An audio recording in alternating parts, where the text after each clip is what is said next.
Hello everyone, मैं उम्मीद करती हूँ आप लोग ठीक होंगे, अपना और अपनों का ध्यान रख रहे होंगे। आप देख रहे हैं official government vacancy updates YouTube channel, जहाँ पे डेली जॉब अपडेट्स आपको बताए जाते हैं। अगर आप भी हमारे चैनल पे पहली बार विजिट कर रहे हो और इसी तरीके से चाहते हो कि हर एक जॉब अपॉर्चुनिटी आप तक सबसे पहले पहुँचे विथ ऑफिशियल नोटिफिकेशन, जिसका लिंक मैं डिस्क्रिप्शन बॉक्स में डाल दूँगी, तो आपको फटाफट चैनल को सब्सक्राइब कर लेना है। बेल आइकन को प्रेस कर लेना है, ताकि जो भी नेक्स्ट वीडियो हमारे चैनल पे आ रही है उसका नोटिफिकेशन आप तक सबसे पहले पहुंच जाए। और मैं मोटिवेशन से ज़्यादा डिसिप्लिन में बिलीव रखती हूँ, तो हमारे चैनल को सब्सक्राइब कर व्यूज़ को बढ़ाएं, ताकि मैं डिसिप्लिन को मेंटेन रख सकूं और आप सबके लिए जॉब या वैकेंसी अपडेट सबसे पहले ला सकूं। और मेरी इच्छा है कि आप लोगों का सिलेक्शन हो, और मैं आप सबके लिए विश करूंगी कि आपका सिलेक्शन हो जाए। तो हमारे साथ वीडियो के अंत तक ज़रूर बने रहें, ताकि कोई भी चीज़ आपसे मिस ना हो।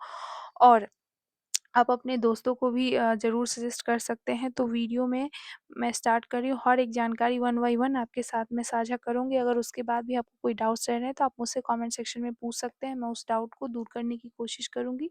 वीडियो को स्टार्ट करने से पहले मैं आपको कुछ चीज़ें ब्रीफ में बता देती हूँ कि मैं इसमें आपके साथ क्या-क्या बताऊँगी। इसमें मैं आपको जो फॉर्म का डेट है, स्टार्टिंग डेट है क्या है, एंडिंग डेट क्या है, क्या क्वालिफ़िकेशन है, क्या आपको पोस्ट का नाम है, क्या आपको पेमेंट मिलने वाला है, और भी बहुत कुछ। तो वीडियो के अंत तक बने रहें, ताकि कोई भी चीज़ आपका ना छूटे। तो चलिए वीडियो को शुरू करते हैं। ये एक स्टेट गवर्नमेंट की वैकेंसी है, बिहार कर्मचारी चयन आयोग की तरफ से आई हुई वैकेंसी है। इसका विज्ञापन संख्या जो है वो 625 है। उसके बाद पद का जो नाम है, कार्यालय परिचारी और परिचारी विशिष्ट है। ऑनलाइन फॉर्म जो भरने का डेट है वो 25/8/2025 है।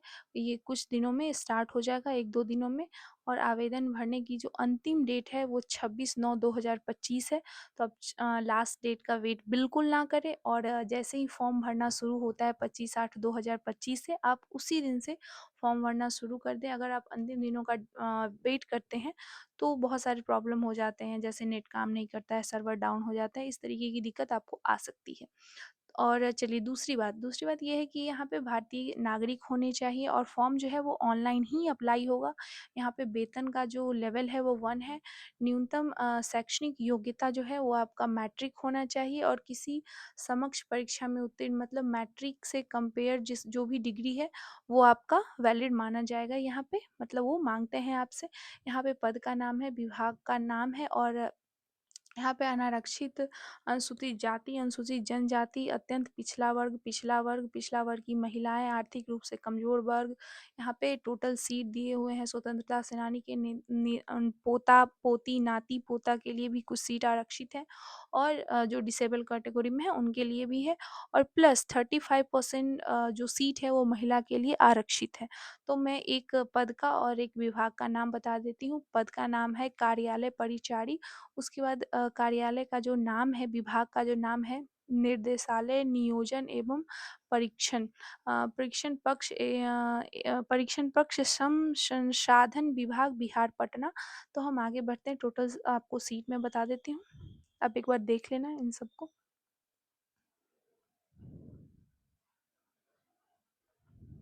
यहाँ जो टोटल आपका पद है वो 53 है, और 53 विभाग है। यहाँ पे जो टोटल सीट है वो 3727 सीट है, और महिलाओं के लिए जो सीट है वो 1216 है, और जो स्वतंत्रता सेनानी के बच्चों के लिए है वो 78 है।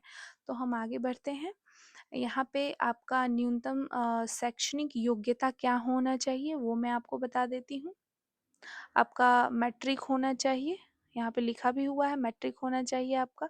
उम्र सीमा आपका इस डेट से लेके 1/8/2025 से काउंट होगा, और यहाँ तक 7/1/2016 के अनुसार आपका यहाँ से इस डेट से लेके इस डेट तक काउंट होगा। आपका 18 वर्ष उम्र होना चाहिए। उसके बाद अधिकतम उम्र की सीमा क्या होना चाहिए, तो अनारक्षित पुरुष के लिए 37 होना चाहिए उनका उम्र।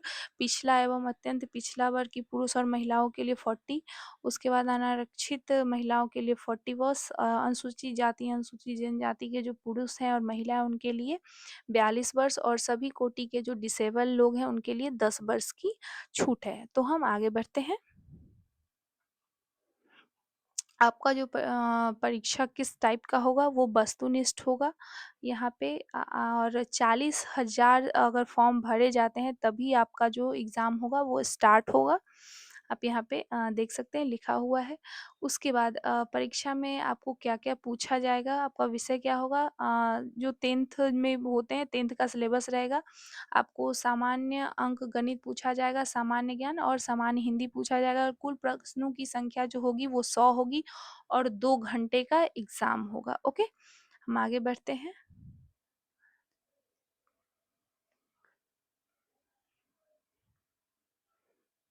आपका परीक्षा का जो मीडियम होगा, भाषा जो पूछी जाएगी उसमें हिंदी और इंग्लिश में क्वेश्चन रहेंगे।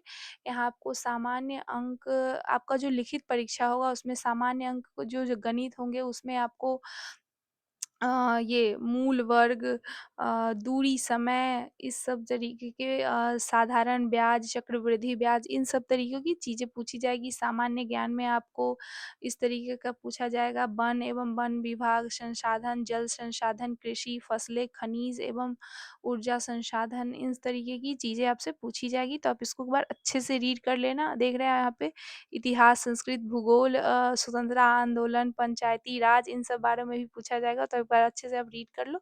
उसके बाद सामान्य हिंदी 30 अंक का होगा जिसमें आपको संज्ञा, सर्वनाम, मुहावरे, विलोम-विलोम, इस सब तरीके के उपसर्ग, इस सब तरीके की चीज़ें पूछी जाएँगी। उसके बाद आपका क्वालीफाइंग मार्क्स जो होगा वो मैं आपको बता देती हूँ।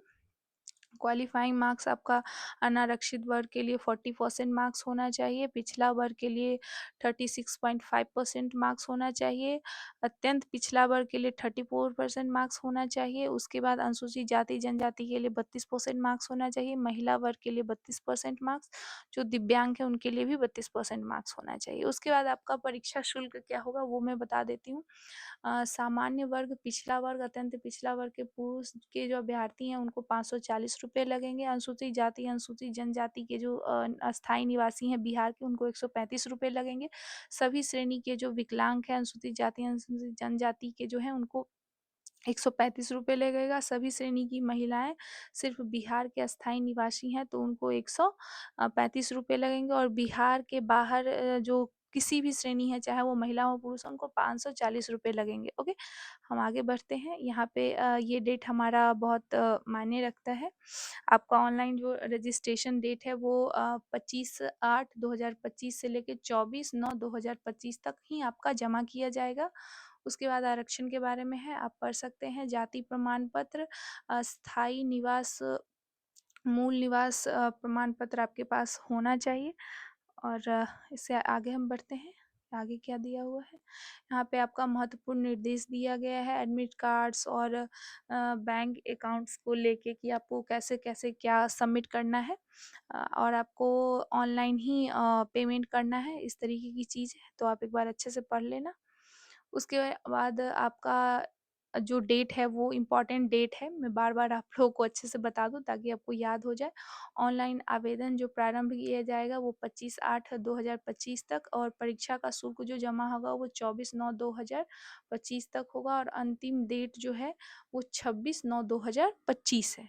तो इसके बाद हम आगे बढ़ते हैं जिसमें आपका अ मतलब आपसे क्या-क्या माँगा जाएगा, इसमें आपके पास मैट्रिक का मूल प्रमाण पत्र होना चाहिए, अस्थायी निवासी जाति प्रमाण पत्र, स्वतंत्रता सेनानी के ज्ञाति-पोता के लिए प्रमाण पत्र, दिव्यांगत संबंधित प्रमाण पत्र और भी जो आपका जो उम्र का छूट है उसका आपके पास प्रमाण पत्र होना चाहिए।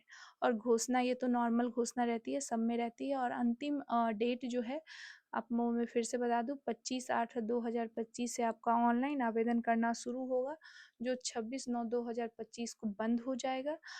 आप इस वेबसाइट पे जाके भर सकते हैं। तो मुझे लगता है मैंने सारा चीज़ कवर किया है। अगर उसके बाद भी आपको कोई डाउट्स रह रहे हैं, तो आप मुझसे कमेंट सेक्शन में पूछ सकते हैं और हमारे चैनल को सब्सक्राइब कीजिए, हमारे व्यूज़ को बढ़ाइए ताकि मुझे भी एक मोटिवेशन मिले कि मैं आप लोगों को सही तरीके से बता पा रही हूँ। और कुछ भी जानकारी हो तो आप मुझसे कमेंट सेक्शन में कर सकते हैं। तब तक के लिए अपना और अपनों का ध्यान रखिए। मिलते हैं नेक्स्ट वीडियो में।